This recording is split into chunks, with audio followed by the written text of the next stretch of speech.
At 95, Clint Eastwood has broken his silence. And what he said has left the world speechless. The man who spent a lifetime never showing weakness, never asking for sympathy, never admitting pain, has finally spoken. And the message he left behind is one nobody was prepared to hear. This is not the story of a Hollywood legend. This is the farewell of a man who has outlived almost everyone he ever loved. He was born in 1930 in San Francisco during the Great Depression, into a family that never stayed anywhere long enough to feel like home. His father struggled for steady work, and every setback meant packing again, leaving another town behind before roots could form. He grew up tall, shy, and quietly certain that stability could never be trusted. When he was expelled from high school, it confirmed what he had already begun to believe: he was expected to fail quietly and disappear. In 1951, a military aircraft he was traveling in ran out of fuel off the California coast.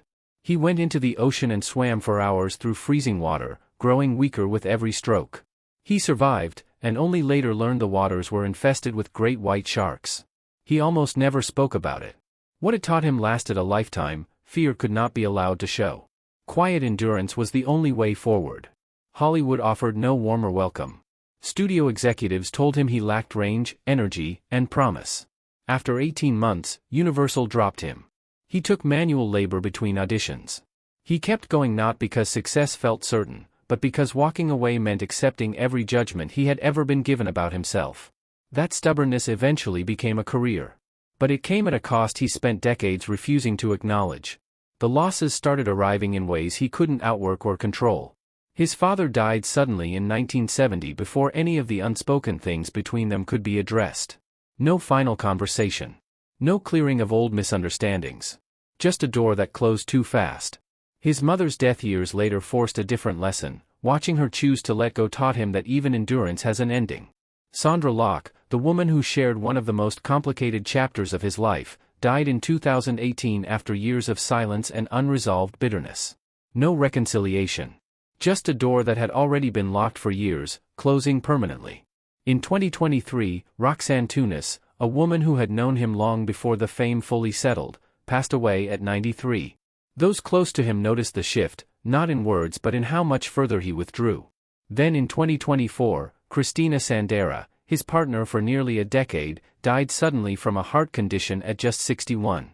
His son said he handled it the only way he ever had: stayed quiet, kept working, and carried it completely alone. The people he loved are gone. The relationships that defined him ended without resolution. The grief was never spoken and never shared.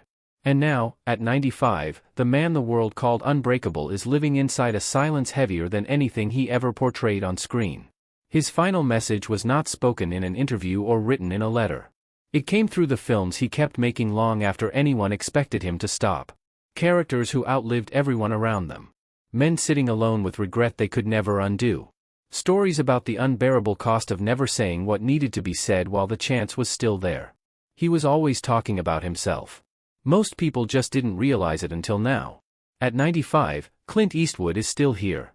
But the world he knew is gone. The people he loved are gone. And the only thing left is the quiet, the same quiet he learned as a boy in a house that never stayed in one place long enough to feel like home. He survived everything life sent at him. The question nobody thought to ask until now is, what did surviving it actually cost him?